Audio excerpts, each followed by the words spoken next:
para que nos quede el registro.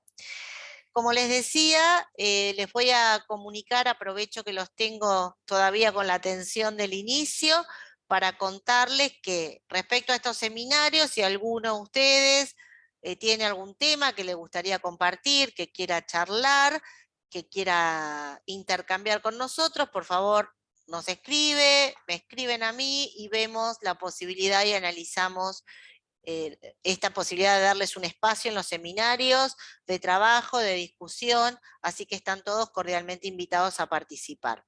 Y además les quiero contar que en el mes de noviembre vamos a organizar dos importantes eventos de manera conjunta que tienen que ver, uno con la Escuela de Doctorado del Congridec, que ya pronto va a salir la información, y esa Escuela de Doctorado del Congridec, lo digo primero porque como que empieza un poquito antes, va a estar acoplada al simposio de investigación en educación en física o enseñanza de la física, donde también lo organizamos en la Facultad de Farmacia y Bioquímica este año, por eso se los cuento, y esperamos contar con la participación de todos ustedes o de la mayoría de ustedes. Bueno, vamos a lo que vinieron hoy, a lo que fueron convocados, que es a escuchar al seminario de una estudiante de doctorado que tiene por nombre Patricia Carabelli y que debe estar ahí en el medio de la nieve mientras, bueno, acá yo estoy en Aedo, Buenos Aires, con lo cual no tengo ese privilegio. Les cuento que Patricia es profesora de nivel medio y superior en química, egresada de la Universidad Nacional de Río Negro. Actualmente está cursando el doctorado en enseñanza de las ciencias naturales de la Universidad Nacional del Comahue. Se desempeña como jefa de trabajos prácticos en la introducción a la química y química general y como jefa de trabajos prácticos a cargo del taller de práctica docente en las ciencias experimentales 2 del profesorado de nivel medio y superior en química de la Universidad Nacional de Río Negro. Fue docente titular de la enseñanza de las ciencias naturales y la tecnología para la educación inicial 1 del Instituto de Formación Docente Continua de San Carlos de Bariloche. También se desempeñó como docente de química en diversas escuelas secundarias de Bariloche. Forma parte del Laboratorio de Investigación en Didáctica de las Ciencias Naturales, dirigido por el doctor Andrés Raviolo. Participó como organizadora y como investigadora en formación de la Escuela Congridec del 2020, que lamentablemente tuvo que ser toda virtual. También participó en las ediciones 2018, 2019, 2021 de la misma escuela. Participó en Encina 5, que dicho de paso ya están las publicaciones, el libro de los resúmenes de la Encina 5, y en Encina 6 como moderadora en diversos foros de discusión. Formó parte del comité organizador de las primeras jornadas de interdisciplinaridad y enseñanza de las ciencias naturales, realizadas en conjunto entre la Universidad Nacional de Río Negro, la Universidad Nacional de Comahue y el Instituto de Formación Docente Continua, destinadas a docentes de escuela secundaria rionegrina. Presentó diversos trabajos en distintos eventos relacionados con la enseñanza de las ciencias y de la química. Bueno, como ven, el perfil de Patri es una de las nuestras porque está preocupada por la enseñanza, por el aprendizaje, por la investigación en todo lo que se refiere al área de la didáctica de las ciencias naturales. Y algo que no estaba en los antecedentes de Patricia, la directora de tesis o su directora de tesis es la doctora Andrea Farré, que entonces yo vengo a ser como la abuela académica, porque Andrea fue mi primera tesista, trabajó conmigo en el CIAEC en su momento, y la verdad es un orgullo para mí que ella ahora esté presentando el trabajo a su vez de su tesista, ¿no? Y como esto se va haciendo como una cadena y vamos creciendo, trabajando juntas, juntos, entre todos. Así que Patri, no te veo dónde estás, pero si querés ya podés, Acá estoy, acá estoy. bien, si Ahora que querés hablo supongo que compartir me la ven. pantalla. Vale. Bueno, gracias Gaby por todas esas palabras. Ahí comparto.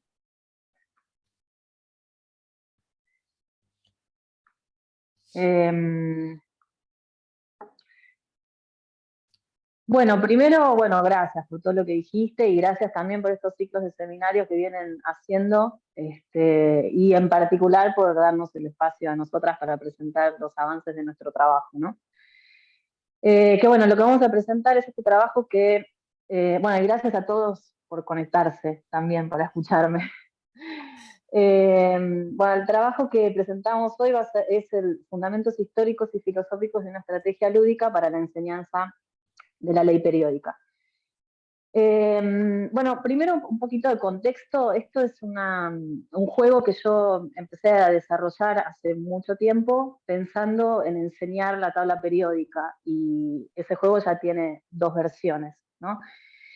En la primera versión yo estaba más preocupada por eso, bueno, estaba con toda la cuestión de estar dando clases en ese momento, lo preparé para un curso en particular en el que veníamos trabajando modelos atómicos, habíamos trabajado números cuánticos y configuración electrónica, y entonces tenía que dar ahora tabla periódica, y mi inquietud pasaba por tratar de trabajar sobre todo con la periodicidad química y no tanto con la cuestión de los símbolos, los nombres, la posición y qué sé yo. Entonces, la primera versión del juego tiene que ver con eso. La verdad que en realidad todas las decisiones que tomaba eran más bien intuitivas porque no había mucho estudio por detrás.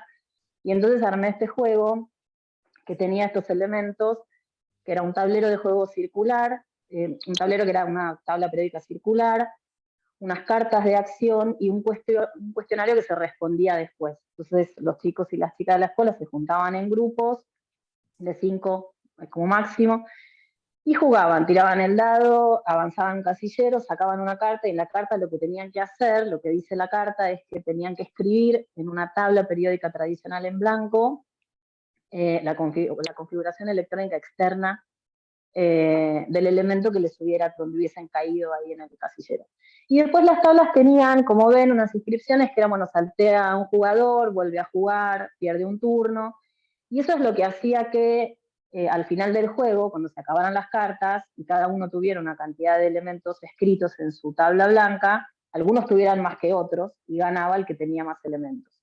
Y con esa información de la tabla blanca, sin ninguna información más que el número atómico tenía, contestaban ese cuestionario que estaba destinado a relacionar esas configuraciones electrónicas externas con los grupos y los periodos, y en función de eso construir la idea de periodicidad química. Bueno, en ese momento la idea de un tablero circular surgió sobre todo como una función lúdica, para que sea atractivo, porque nos parecía que, en ese momento a mí sola, me parecía que era más atractivo ese tablero de juego que la tabla tradicional, ¿sí? Y por otro lado,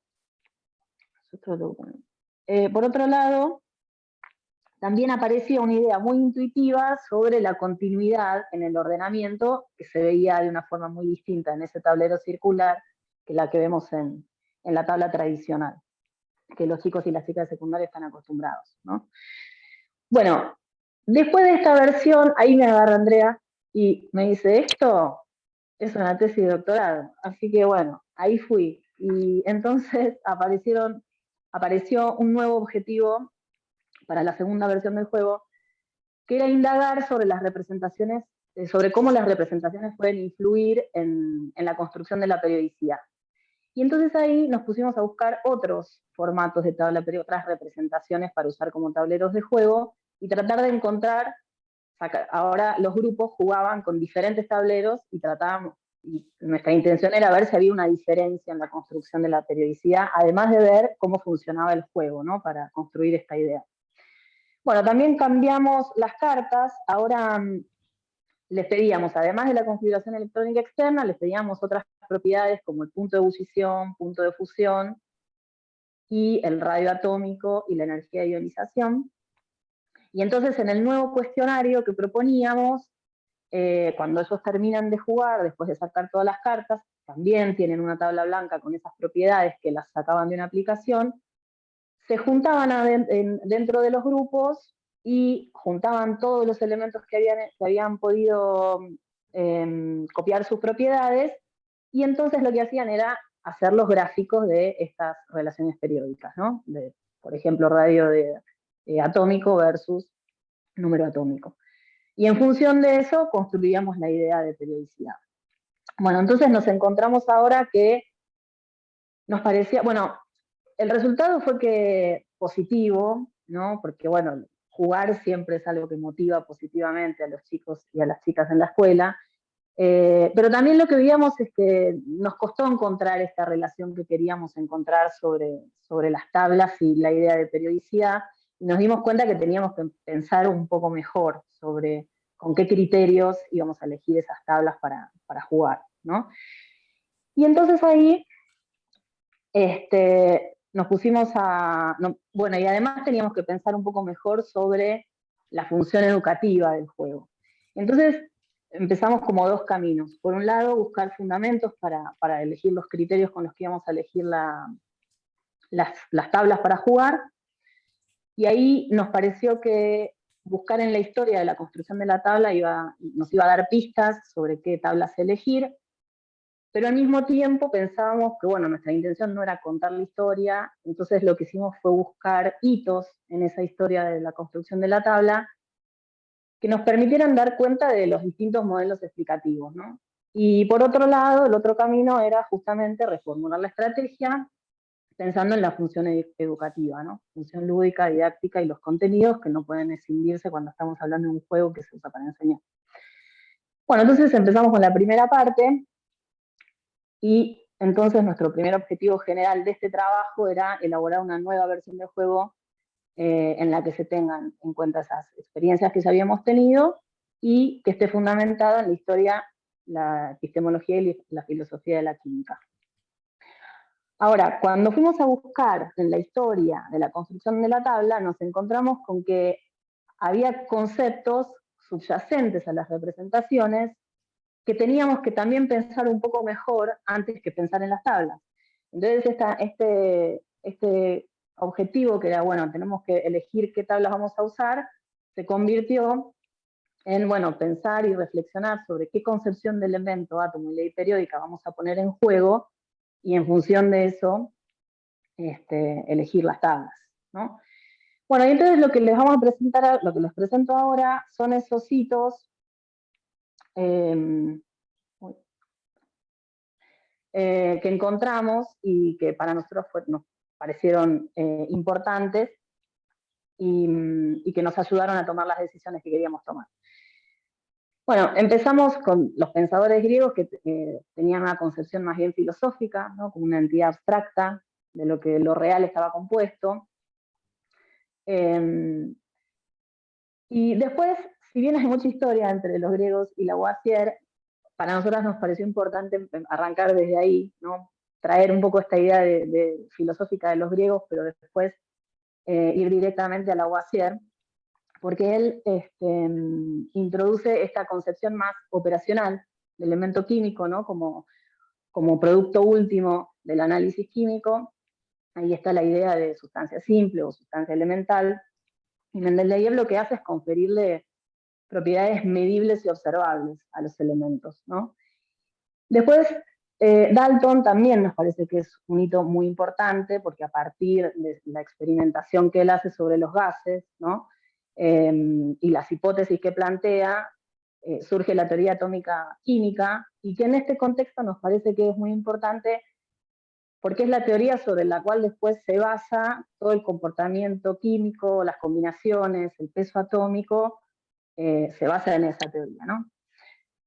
Después, los aportes de Prout y Obereiner nos parecieron importantes muy básicamente porque Prout pone el foco en el peso atómico, que es después la propiedad que utiliza Mendeleev, y Obereiner lo que hace es establecer relaciones entre las propiedades químicas y esos datos numéricos, como por ejemplo el peso atómico a partir de las tríadas.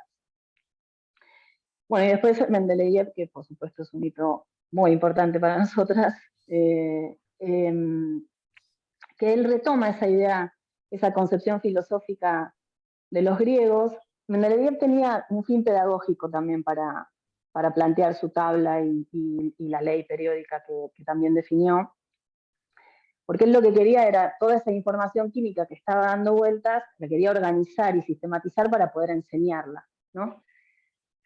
Y según algunos filósofos, lo que plantean es que justamente la diferencia o lo que hace, lo que ayuda mucho a Mendeleev a pensar la tabla periódica es volver esa idea más filosófica y concebir al elemento químico como una entidad abstracta a partir de la cual se explica la permanencia y la conservación de los elementos a pesar de los cambios químicos.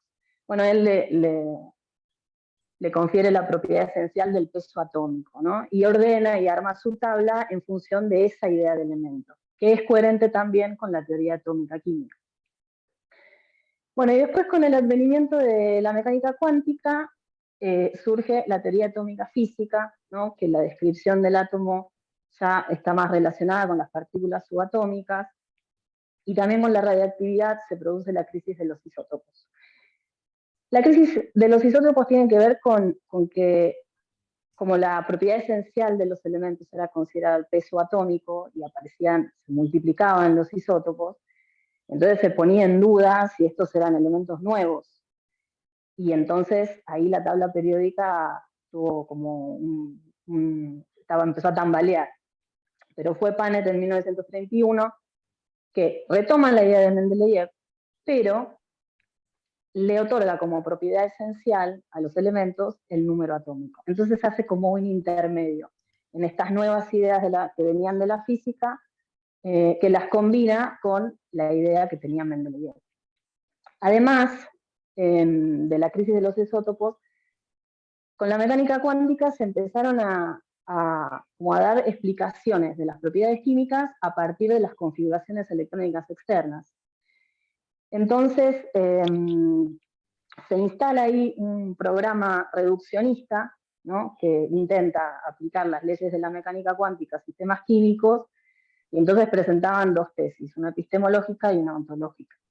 La tesis epistemológica tiene que ver con unificar las teorías científicas privilegiando una disciplina, en este caso sería privilegiando la disciplina de la física, y la ontológica, que se relaciona también con la anterior, que tiene que ver con que, bueno, ahora el objeto de estudio de la química pasaba a formar parte del objeto de estudio de la física, ¿no? Bueno, los filósofos de la química lo que proponen como contraargumentos es, por un lado, que esta hipótesis atómica de los químicos es la base sobre la que se construye después la idea de átomo físico, y por mucho que se esfuercen por explicar y validar los fenómenos en función de la resolución de las ecuaciones cuánticas, bueno, no se podían reducir por completo, e incluso había aproximaciones que había que hacer que estaban ligadas al conocimiento químico clásico, e incluso algunas que no eran compatibles con la mecánica cuántica. Y desde el punto de vista ontológico, lo que plantean es que, bueno, las explicaciones, o sea, un fenómeno puede tener explicaciones desde el punto de vista de la física y de la química sin que alguno tenga una supremacía sobre la otra. En este sentido, Pauling dijo en un momento que mientras que los físicos intentaban dar explicaciones resolviendo ecuaciones mecánico-cuánticas, los químicos intentaban interpretarlo desde modelos preexistentes, ¿no? Bueno, entonces, con toda esta información, nos proponemos analizar un poco estas ideas, ¿no? Los hitos que encontramos, esta idea de pensar en plantear la enseñanza con un enfoque no reduccionista. Entonces, para hacer este análisis, tomamos la propuesta que hace Agudelo Carvajal en 2016. Él lo hace para algo distinto de lo que nosotros estamos haciendo, pero nos pareció que su propuesta nos servía. Él lo que hace es acomodar, o sea, sería acomodar las concepciones que nosotros acabamos de ver en un eje cartesiano como este, en el que en el eje de las ordenadas él lo llama eje ontológico y se refiere a si los conceptos son del nivel macroscópico o submicroscópico, y el eje de las abscisas es el eje epistemológico, que tiene que ver con los modelos explicativos a partir del cual se explica el eje ontológico. Entonces nosotras lo que hicimos fue organizar los hitos que vimos antes en este eje. Y lo que vemos es que El concepto de sustancia básica de Mendeleev está en el cuadrante abstracto submicroscópico, y que se asocia a la idea de átomo químico que deriva de las experimentaciones macroscópicas. Y por otro lado, tenemos el átomo físico, que se encuentra en el cuadrante más realista y submicroscópico, y que define al átomo desde las partículas subatómicas. Y Panet lo tenemos en intermedio, ¿no? Justo sobre el eje de las ordenadas, porque puede combinar esas dos cosas. Y entonces ahí nosotras vamos a tomar esta idea de esta concepción de elemento y a tomar como criterio primario el número atómico para la formulación de la ley periódica, y creemos que así le damos un sentido que no sea reduccionista, ¿no? Lo que nosotros llamamos sentido químico. Entonces definimos la ley periódica que vamos a enseñar como la que definía Mendeleev, pero en lugar de que las propiedades estén en dependencia con los pesos atómicos, van a estar en dependencia con los números atómicos. Bueno, y entonces si volvemos al juego, bueno, teníamos problemas, ¿no? Porque en la primera versión estábamos trabajando con la configuración electrónica externa, que deriva de la mecánica cuántica, y en la segunda versión usábamos, además de esa, propiedades que tienen que ver con las sustancias elementales y con las del átomo físico, ¿no? Entonces, bueno, acá teníamos un nuevo objetivo. Tenemos que buscar otras propiedades que sean coherentes con lo que veníamos trabajando, ¿no? Según las lecturas que ya veníamos haciendo, teníamos como la intuición de que íbamos a encontrar algunas pistas en la afinidad química, ¿no? Que es un concepto que a partir de ese concepto han surgido dos propiedades que son muy importantes para la química. Una es la valencia y la otra es la electronegatividad. La valencia, que explica las combinaciones químicas en forma cuantitativa, y la electronegatividad, que las explica en forma cualitativa, ¿no? Bueno, y entonces hicimos algo análogo a lo que hicimos con los elementos, pero con la construcción de la idea de afinidad química y la valencia y la electronegatividad. Entonces, presentamos también ahora estos hitos. Bueno, lo que encontramos es que la afinidad la podemos rastrear, o sea, la idea de afinidad la podemos rastrear hasta la prehistoria, donde las explicaciones se daban como análogas a cuestiones más antropomórficas, ¿no? Como que las atracciones y los rechazos estaban relacionados con los vínculos humanos. Los pensadores griegos también tenían estas ideas, pero tenían un cambio ahí metodológico en cuanto a la observación y cómo racionalizaban. Después, a partir de los alquimistas, la afinidad se relacionó con similitud. Y bueno, recién a partir del fines del siglo XVII y principios del siglo XVIII, cuando la química se establece más como una ciencia experimental, se empieza a pensar, se asocia la idea de afinidad con atracción, y se empieza a conceptualizar, a construir conceptos al respecto. Como por ejemplo, Lemery, que propone esta idea de afinidad química, y que lo interesante que propone él es que relaciona la estructura de los compuestos con las propiedades. Él lo que plantea es, con la teoría de ácido-base, él dice que los ácidos en su estructura tienen picos y las bases tienen depresiones, y que entonces la neutralización tiene que ver con el encastre entre esos picos y depresiones. Entonces, bueno, eso era lo que nos parecía interesante de este aporte. Y después viene Geoffrey, que él propone una tabla de afinidades que podemos decir que es precursora de la tabla periódica, porque incluso él ordenaba los compuestos en filas y columnas, ¿no? Él se basaba en reacciones de desplazamiento, y lo que hizo fue ordenar, y todos los elementos que estaban por debajo del primero de una columna tenían afinidad para combinarse con este, y a medida que iba bajando, el grado de afinidad iba disminuyendo. Entonces aparecen estas ideas a partir de esta primera tabla. Después el aporte principal de Davy es que relaciona la afinidad con las cargas eléctricas, se pone en escena ahí las cargas eléctricas, y Avogadro toma estas ideas de Davy y establece una escala de acidez y alcalinidad, que él la llama oxigenidad, porque él hace una analogía entre ácido y álcalis y electricidad positiva y electricidad negativa. Después Berzelius es el que introduce el término electronegatividad, ¿no? y ordena 54 elementos en función de esto, ¿no? Su carácter electropositivo o electronegativo. Y Franklin, en 1852, es el que acuña el término de valencia. Él estudiaba los compuestos organometálicos, y entonces justamente miraba cómo eran las combinaciones de esos metales en esos compuestos, y entonces acuña ese término de valencia.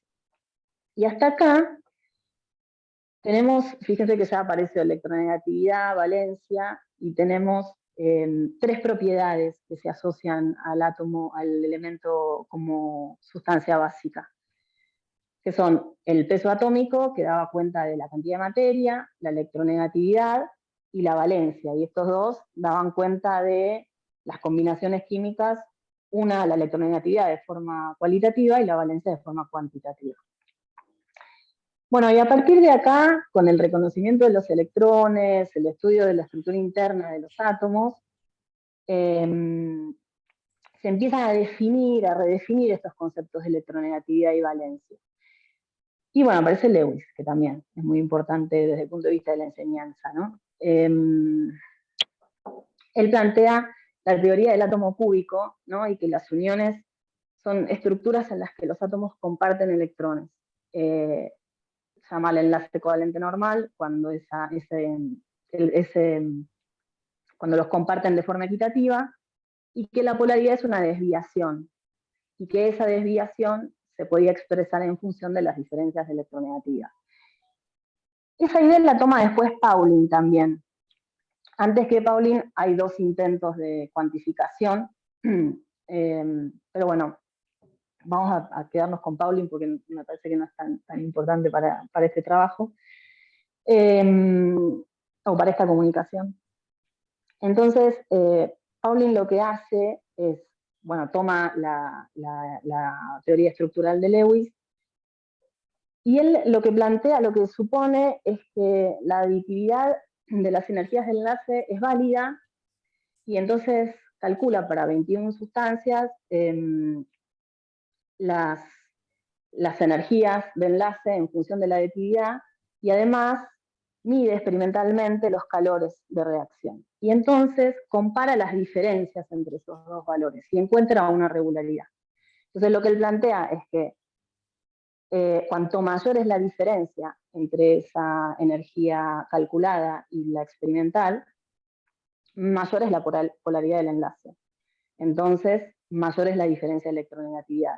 Y en función de los valores que él va calculando, es que cuantifica la electronegatividad en esos valores que ya conocemos y que están en todas las tablas hoy en día. Bueno, cabe señalar acá que la electronegatividad fue objeto de discusión también en relación con la reducción, ¿no? Con el programa reduccionista. Y acá lo que plantean los filósofos es que para la descripción formal de estas cuantificaciones de la electronegatividad, digamos, se basan en los modelos de orbitales de enlace, y que en general se tienen que hacer aproximaciones que no son compatibles con la mecánica cuántica. Y por otro lado, que se usa la teoría estructural de Lewis para plantear estas cuantificaciones, con lo cual esa reducción o sea, es un contraargumento para esa reducción, para esa idea de la reducción. Bueno, y hasta acá entonces vemos que nuestra idea de buscar la electronegatividad y la valencia veníamos bien, pero con respecto a la valencia había 2 cuestiones. Primero, que es un concepto medio controversial, que hay definiciones encontradas, o diferentes en realidad. Y por otro lado, cuando nos poníamos a pensar en el juego, nos costaba un poco pensar cómo introducir esa idea para la mecánica del juego. Entonces buscamos un poquito más y encontramos un historiador, Jensen, que lo que indicaba es que a principios del siglo XX se intentaba establecer o existía la necesidad de establecer valencias positivas y negativas, y fue Latimer en 1938 que propone las ideas de número de oxidación y estados de oxidación. Y entonces él dice que los estados de oxidación tienen 3 raíces. La primera es la valencia de Franklin, la segunda son las estructuras de Lewis, y la tercera la electronegatividad de Pauli. Entonces define, o sea, asocia al número de oxidación con la cantidad de electrones que se ponen en juego en la unión química, y los estados de oxidación con los signos de los estados de oxidación con la distribución desigual de los electrones. Y en función de todo esto, nosotros volvimos a pensar en el gráfico de Agudelo que les mostré antes, pero para el caso de estas propiedades, y entonces también los organizamos en ese gráfico.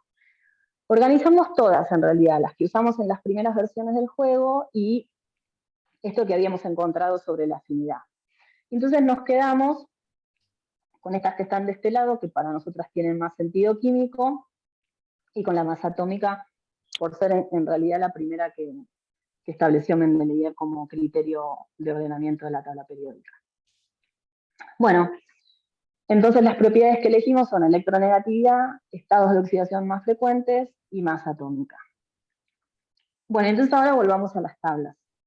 Ya está, ya tenemos el sentido, el enfoque que le queremos dar al juego, qué es lo que queremos enseñar, y ahora de vuelta a nuestro objetivo principal, o lo primero que habíamos ido a buscar, y que bueno, no tuvimos otras paradas en el camino.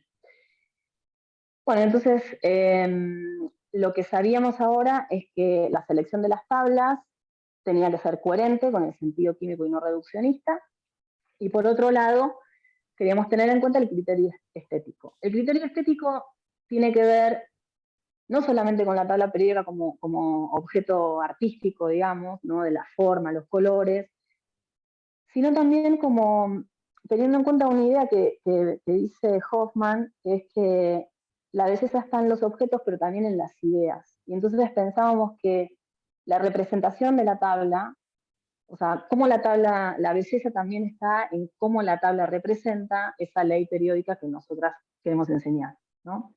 Entonces, en base a eso, empezamos a buscar en una base de datos, la puse ahí abajo, la base de datos, que todas estas tablas están ahí, y empezamos a buscar qué es lo que decían los autores, ¿no? De esas tablas, en función de todo esto. Bueno, la primera que encontramos fue, bueno, no fue la primera que encontramos, pero la primera que les presentamos, es la escalonada de Janet, que en realidad en su versión helicoidal, escalonada a la izquierda. Y acá, si se fijan, el helio está en el grupo 2, de acuerdo a su configuración electrónica externa, y me dirán que esto es contradictorio, es cierto, pero déjenme terminar. Después, la estructura es similar a la tradicional, solo que, bueno, nosotros elegimos esta que es circular. Después, Janet justifica que cada periodo, que se basa en la regla de Madelung, que cada periodo empieza con un número n más L, la suma de los dos primeros cuánticos igual. Y después hay una cuestión con el grupo 3, que en realidad nosotros todavía no nos metimos mucho en esa discusión, pero bueno, él también habla de eso. Pero bueno, por ahora nosotras no nos metimos mucho en esa discusión, creemos que lo vamos a hacer, pero bueno, por ahora no lo hicimos. Bueno, en realidad acá lo que nos interesaba, esta tabla circular, la escalonada a la izquierda, lo que vimos es que en 2008 Serri hace una modificación de esta tabla. Entonces, fíjense, esta es la tabla que propone Serri, donde ahora el hidrógeno lo pone sobre los halógenos y el helio lo pone sobre los gases nobles. Nosotras decidimos mantener la versión helicoidal, pero usando la modificación de Serri, ¿no? Ese gráfico, esa tabla no la tengo para mostrarlo porque, bueno, la parte del diseño gráfico está todavía en proceso, pero la idea es mantener esta forma helicoidal, pero ubicar al helio y al hidrógeno sobre los gases nobles y los halógenos respectivamente. Otra tabla que encontramos fue la de Clark, de 1933. Clark propone algunas cuestiones que tienen que ser tenidas en cuenta para la construcción de cualquier representación de una tabla periódica, que es un criterio de simplicidad, la diferenciación entre relaciones y grupos, diferenciación y relación entre los grupos, una posición inequívoca o inevitable, decía él, para el hidrógeno, que represente la continuidad y la periodicidad, y además que tenga una posición específica para dentro de la representación para las tierras raras. Él decía que la tabla propuesta por Mendeleev no cumplía con estos últimos tres, y propone esta que tiene como una forma de cancha de fútbol americano. Y ahí se ve el hidrógeno, que puede estar asociado al grupo 1 y al grupo 17. Él marca las relaciones entre grupos con líneas sólidas y entre subgrupos con líneas punteadas. Pone a los lantánidos, digamos, las tierras raras, en este lugar. Y después de esta se publica una en color, que es la que nosotras vamos a elegir. Y en este caso hay algunas cuestiones interesantes. Primero, el tema de los colores nos parece que es importante porque, si se fijan, esto representa esta idea de que la periodicidad química no es exacta, ¿no? Entonces, por ejemplo, el grupo de los halógenos es color violeta, pero con diferentes tonalidades, desde el más simple hasta el más complejo. Bueno, las relaciones las siguen marcando de la misma manera. El hidrógeno lo pone en el grupo de los halógenos y pone a las tierras raras en este lugar, dándole una continuidad, que es lo que a él le parecía que había que hacer. Después de Clark, tomamos la de Benfey, en 1964, que también le resultaba dificultoso para la enseñanza, la tabla tradicional, y tomando la idea de la tabla de Clark, él lo que hace es poner a las tierras raras en una protuberancia, en esa protuberancia que está acá, por eso la llaman la tabla del caracol. Bueno, entonces ahí le otorga un lugar continuo a esos elementos y mantiene la posición pivotante del hidrógeno en los grupos que se puede asociar tanto al grupo 7 como al grupo 1.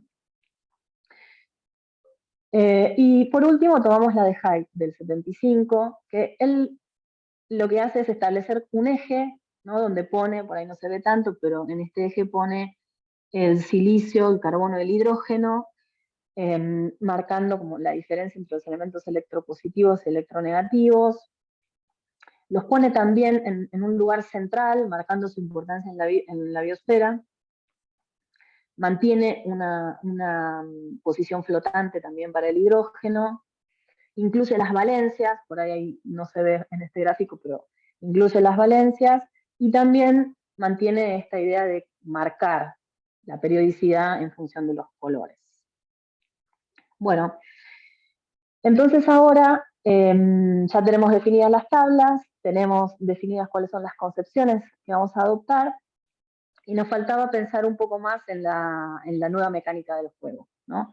Y para eso fuimos a buscar algunos marcos teóricos, todavía falta un poquito ahí, pero a grandes rasgos lo que nosotros encontramos es que una clasificación posible para los juegos es aquellos juegos en los que hay que saber para jugar y otros en los que hay que jugar para saber.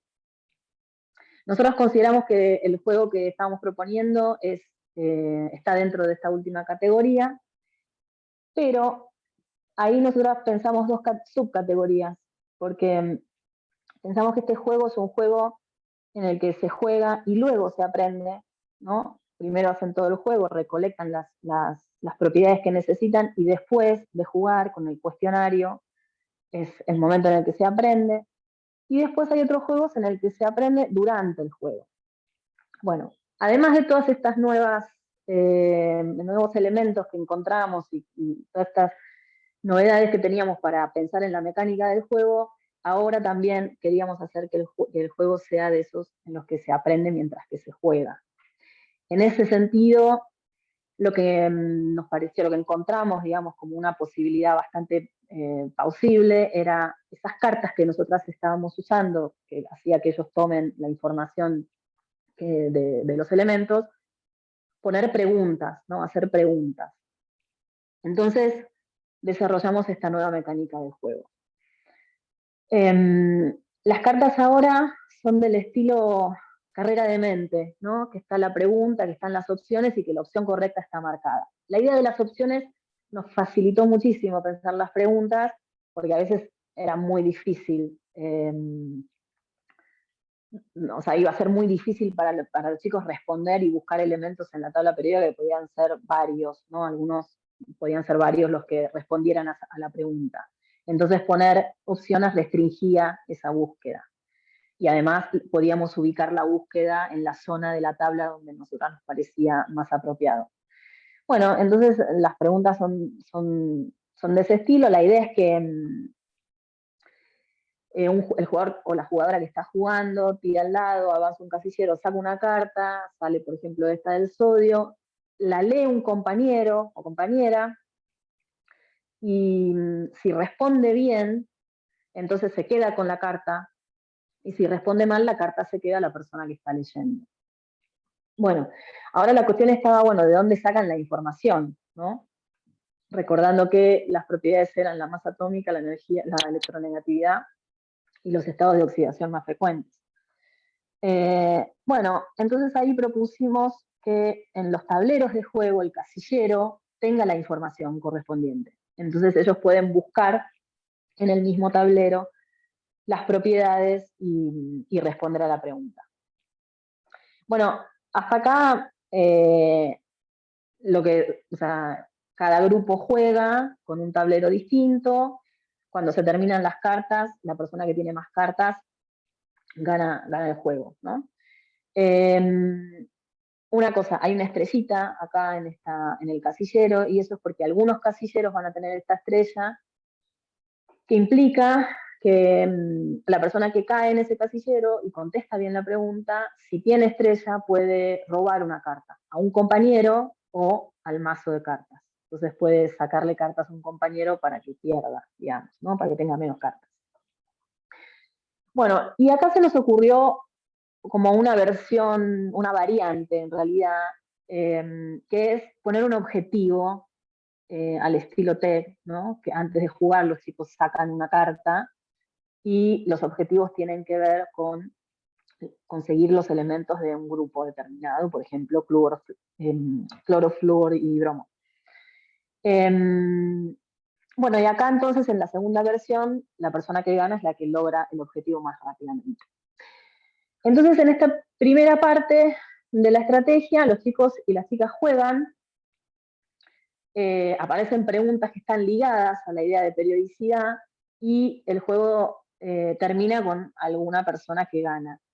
Y después empieza otra parte que es un trabajo colaborativo, que dentro de cada grupo, con todas las cartas, van a tener todas las cartas disponibles, ordenan esos elementos, tienen que proponer un ordenamiento y tienen que justificar ese ordenamiento, y después al final cada grupo presenta su ordenamiento y se consensúa cuál es el grupo ganador, entre comillas, ¿no?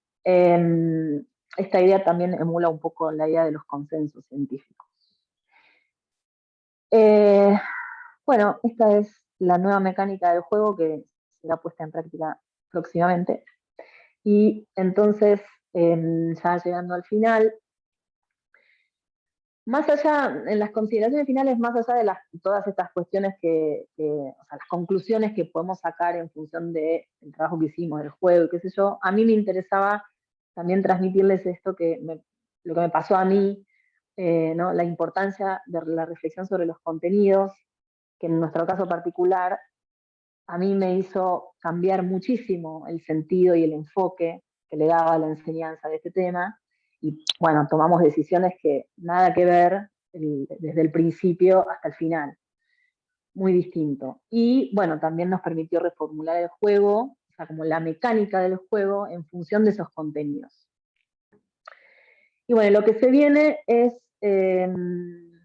profundizar un poco en el aspecto estético, en el aspecto lúdico, y poner en práctica la nueva versión del juego.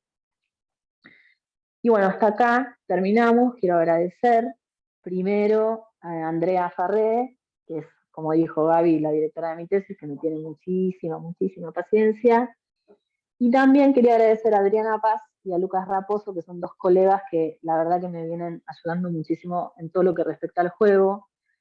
Adriana porque es la que lo pone en práctica, tanto las versiones anteriores como esta nueva que la vamos a poner en práctica ahora dentro de poco. Y a Lucas que con su creatividad nos ayudó muchísimo a pensar la mecánica del juego. Y espero que me sigan ayudando. Y bueno, y a todos ustedes por su atención y les dejamos ahí nuestros correos por si quieren esta presentación o también si les interesa el juego, poder usarlo.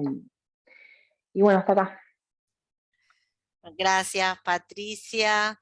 La verdad que ha sido una charla muy interesante. Hay un montón de personas que te estamos siguiendo. Estuvimos Hablé siguiendo muy durante rápido. la presentación. No, yo creo que a una velocidad justa. Aclararles a todos que estamos grabando la presentación y después la vamos a subir al canal de YouTube que tenemos en el CIAEC, así que van a poder verla, acelerarla o pausarla y frenar en aquellas partes donde sea necesario. Bueno, estamos recibiendo muchísimas felicitaciones a través del chat. Gracias. Y no quiero que se me escape una pregunta de Celia Sánchez, que ella preguntaba cuánto tiempo puede llegar a durar un juego completo. Empezamos así, inauguramos la ronda de preguntas. ¿Cuánto tiempo tardan los Bueno, chicos en jugarlo? en esta Perdón, nueva eso también lo puedo versión, contestar yo, ¿eh? Hola, acá estoy, Adriana Paz. Adri, Ya bueno, reparto y después cualquier cosa yo agrego, acoto. dale, dale. En esta nueva versión todavía no sabemos porque no fue puesta en práctica. Las versiones anteriores, la experiencia que yo tuve es que en ese momento yo tenía clases que eran de 40 minutos y en una clase hacían el juego y en otra respondían el cuestionario. Básicamente era así. O sea, en 40 minutos una cosa y en 40 minutos la otra. O sea, Adri, si vos querés decir... Esas versiones están publicadas en la revista de ADECRA, por las dudas. Muy bien, así me gusta que hagas el anuncio. Sí, yo la versión anterior la llevaba en práctica también en mis aulas, en horas de 40 minutos, pero a diferencia de Patricia, yo tengo por semana un día en el cual tengo 80 minutos seguidos y otro día en el que tengo 40. Entonces, como que la parte de jugar se las hacía por ahí un poco más relajada, como que les daba un poco más de tiempo, teniendo en cuenta que también los sacaba al patio a jugar para que hicieran los grupos, para sacarlos del aula. Entonces ya eso te lleva tiempo. Explicarles la dinámica del juego, después explicarle que guarden los datos que tengan para después el cuestionario y hacer los gráficos y demás. Entonces la parte de lúdica me llevaba una clase de 80 minutos y sí el cuestionario al otro día en la otra clase de 40. Esta nueva versión es la que vamos a probar en septiembre, calculo. Así que no sabría cuánto, pero estimamos que va a durar algo similar. Algo parecido, sí. Bien, acá Celia sigue preguntando, se ve que está súper interesada en probarlo con sus estudiantes. Dice, ¿el diseño considera llevar el juego entre compañeros fuera del aula? O sea, si los estudiantes quisieran jugar entre ellos en otro lado que no sea en el aula, ¿podrían? Sí, dudo. Bueno. A ver qué pasa con la electronegatividad y la masa atómica, pero bueno. Y no sé, no está pensado eso, porque la verdad que en ese sentido el juego tiene 4 tableros, en realidad son 5 tableros de juego, cartas, como, no sé, habría que imprimirlo. No sé, sí, los archivos están. Sí, Suponemos sí, igual que después... Hay que llevar muchas cosas. Sí. Suponemos que después de jugarlo igual definiremos, por ejemplo, seleccionaremos un tablero y tal vez ese juego ya con un solo tablero, en función de los resultados que tengamos después, sí podría compartirse con las escuelas, qué sé yo, sí, eso sería fantástico. Nos encantaría, pero bueno. Sería muy interesante. Acá pregunta Marcelo, dice, antes de llegar a las clases del juego, ¿hay clases de teoría? Supongo, dice él. ¿Explicar la evolución histórica y filosófica de la construcción de la tabla? O sea, lo que explicaste hoy. ¿Se lo contás a los chicos antes? No, no está pensado de esa manera. Sí, está pensado que por ahí trabajar modelos atómicos, tal vez se puede trabajar de esa forma. Sí, yo no lo pensé así. En realidad lo que pasa que la idea va a ser trabajarlo con los y las docentes. Como esto es una investigación basada en diseño, nosotros ahora con Adriana pues ya lo viene haciendo y ella ya sabe cómo es la mecánica. Pero la idea es armar unos cursos hacia octubre, noviembre, para poder tener docentes acá en Bariloche que puedan implementar, y eso, cómo es la secuencia y todo, lo vamos a armar con cada docente. O sea, no es que hay una forma única para hacerlo. Claro, además me imagino que también tendrán que empezar esas secuencias didácticas en función de los contenidos curriculares de cada jurisdicción, Claro. de cada curso en el que se puede implementar, ¿no? Entonces a lo mejor el mismo tablero puede servir para una variedad importante de secuencias, dependiendo a lo mejor si es una química de universidad, una química de profesorado, una química de una escuela técnica, se me ocurre como para ir pensando, ¿no?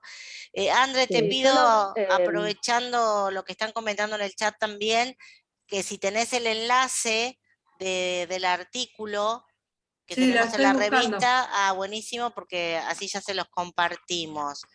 Dicen, bueno, Celia quiere que la inviten a los cursos, así que ténganla en cuenta. Los uruguayos, dice Rosalind, también quieren, ¿no? Y la verdad que... Estamos un poco lejos, lo único. Bueno, pero habrá que pensarlo en la virtualidad. La idea, igual la idea era, en este momento, para octubre, hacer uno híbrido acá, y después y capaz que en las jornadas de la Aqua volvemos a dar el curso de juegos, y después pensar alguno virtual, pero lo que pasa es que se complica la cuestión de llevar todo esto a la virtualidad, porque el juego es un lío, digamos. Claro, hay que jugarlo presencial. Claro, sí. Tenemos una versión ahí virtual más o menos de las primeras que desarrolló Lucas, pero bueno, no es exactamente el juego que estamos proponiendo ahora. Es difícil llevarlo a en la virtualidad. Para mí, por lo menos, pensarlo así me cuesta. Bueno, pero acá también tienen tarea, por lo menos para los cursos que quieren hacer. Les contaba que también estuvieron escuchando, Patri, profes de México, no solamente profes de toda la Argentina, de Uruguay, y si hay algún país, por favor, que no mencioné, porque algunos, no dice el país, pero los conozco, entonces sé de dónde son. Pero había bueno. Guatemala, creo que sí, Gualesca de Guatemala, así que bueno. Colombia. Hemos Colombia. tenido bien, así que un público muy amplio, que estamos muy contentos de haberlos recibido. Bueno, a ver si hay claro, Eric de Costa Rica, Colombia, República Dominicana. Bueno, buenísima. Así que nos encanta compartir y tener esta posibilidad de ver cómo también existen posibilidades para trabajar las tesis de doctorado, ¿no? Que dentro de esta comunidad es algo que estamos tratando de impulsar. André. Una cosita el juego nosotros lo probamos por lo del tiempo. Lo probamos con los chicos del profesorado, acá, en una versión. No duró tanto. Está bien que ellos saben más, porque son de segundo y tercer año del profesorado, pero igual estábamos con una tabla, con una de las tablas que no está incluida ahí porque no tiene este sentido químico, sino más bien todo lo contrario, una cuadrada, que la vamos a usar como control negativo, digamos. la que no podés llegar a la idea de periodicidad a través del juego. Sí, y esa tabla justamente, el criterio que tiene para ordenar tiene que ver con los números cuánticos, ¿no? Que tienen más sentido físico que químico. Es cierto, lo que pasa es que, bueno, esa prueba piloto a mí no la mencioné justamente porque me pareció que eran como Sí, bueno, pero estudiantes que como ya que no tardó tanto. conocían y era como muy rápido, entonces. Bueno, pero esto que estás diciendo, Patri, me parece muy interesante porque hay muchos doctorandos y maestrandos que nos están escuchando y hay como dos cositas que me gustaría resaltar. Por un lado, esto que comentó Andrea, que tu trabajo de investigación se basa en un modelo que se llama investigación basada en diseño y que eso tiene como diferentes etapas y diferentes ciclos, ¿no?, que se van replicando. Entonces, y ahí que el trabajo con los profesores, con las profesoras, es importante y forma parte de todo el diseño de la investigación. Estos espacios para que la secuencia didáctica, para implementar esta estrategia, participen los profesores. Y esto que dijiste, Patri, de una prueba piloto. Entonces, uno va probando, va ajustando a medida que va obteniendo resultados, y entonces tiene que hacer toda una primera parte de una fundamentación teórica, de proponer de una manera fundamentada, de mucha lectura, de revisión bibliográfica, tener un primer diseño, probarlo, ajustarlo, volver a revisar la literatura, ajustarlo, volver a probarlo. Y entonces, bueno, que de esta manera, así como hubo un tiempo y distintas propuestas de tablas periódicas a lo largo del tiempo y que muchas están en revisión, pasa algo parecido con las secuencias didácticas y los trabajos que uno va pensando en la tesis, ¿no? Empezamos con una propuesta, la corregimos, armamos otra, y eso también es importante, y es importante que lo tengan en cuenta todos aquellos que estén aquí presentes pensando, trabajando en algún tipo de tesis de posgrado, ¿no? Y de hecho cuando Patricia, hablábamos con Patricia del seminario, una de las cosas es que nosotras cuando empezamos a ir a la historia era para seleccionar los tableros. Y lo primero que terminamos seleccionando fueron las propiedades, y después los tableros. Pero porque en realidad teníamos una hipótesis que en la historia podíamos encontrar lo de los tableros, y encontramos mucho más fácil las propiedades, y a partir de ahí, que eso también es como es un prueba y error. Pero era, digamos, cosas que están por fuera del próximo artículo que algún día saldrá cuando lo termine de leer Andrés. Bien. Que publicaremos en algún Y acá momento. también dijiste otra cosa, perdón que tome esto, porque como estos seminarios van dirigidos hacia la formación, ¿no? Y la idea es ayudar a todos los que están haciendo tesis. Uno en el fragor de la investigación, entre tesista, directora, van sacando cosas, y bueno, este es un espacio, un momento también para analizar cómo se trabaja en esa relación tesista-director y en la publicación de artículos. Andrea, así como al pasar dijo, bueno, hubo un montón de cosas que no va a salir en el artículo.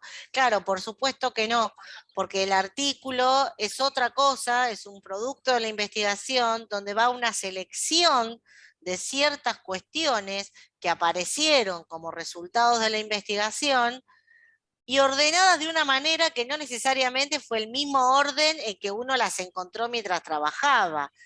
O sea, un artículo no es un diario escrito cronológicamente. Primero busqué una cosa, después encontré otra y al final se me ocurrió tal cosa, ¿no? Hay todo un trabajo de reelaboración, de síntesis, de reorganización de ese conocimiento que uno fue construyendo paso a paso en ese trabajo de investigación. Y por eso también me parecen muy valiosos estos encuentros, no porque lo hagamos nosotros, porque todos estos tipos de encuentros son valiosos, donde uno en realidad puede mostrar la cocina de cómo es que llegamos a estos resultados, ¿no? Que es lo que en realidad ayuda también a los demás investigadores, doctorandos, maestrandos, tesistas, que están en el medio y dicen, ay, pero ¿cómo hacen para que les salga tan bonito al final?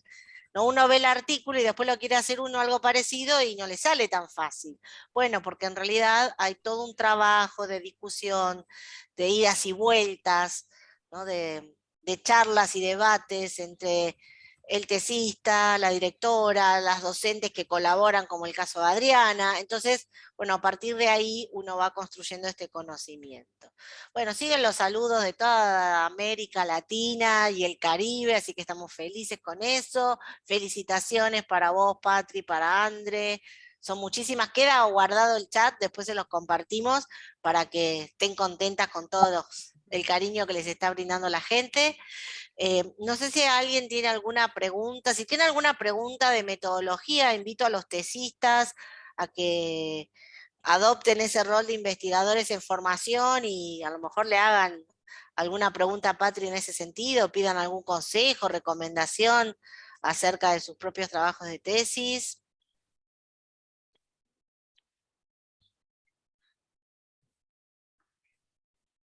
Están tímidos los tesistas, nadie quiere preguntar nada.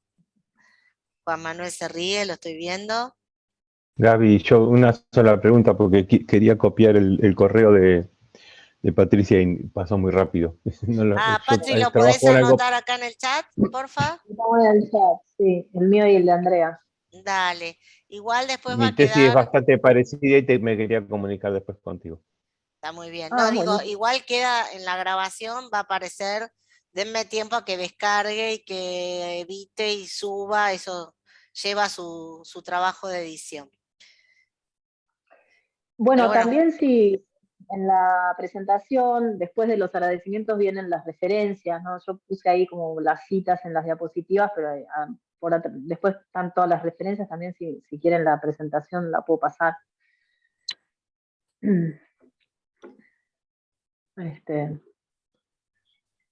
Eso.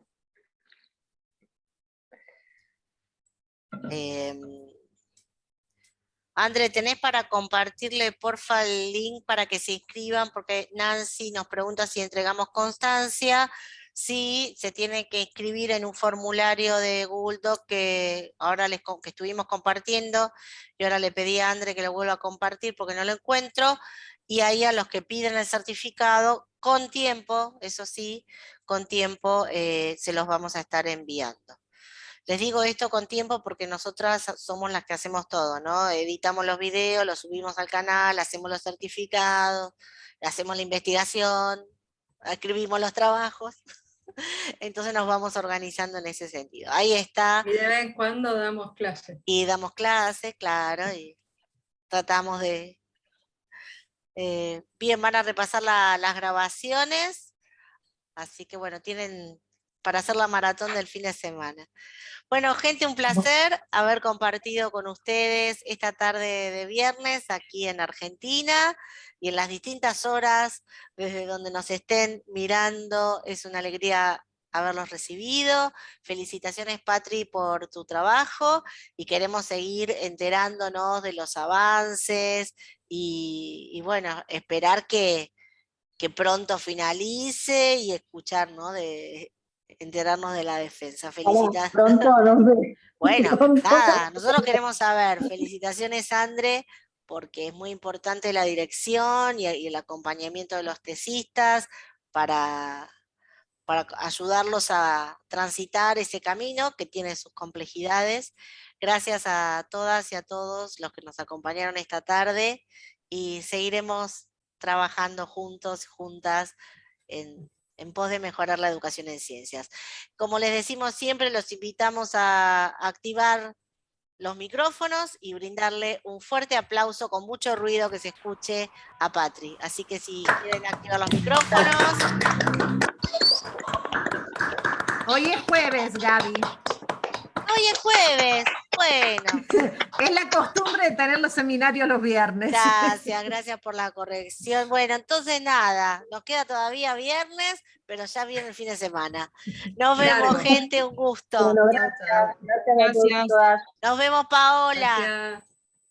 Chao, chao. Chao, chao. Chao, chao.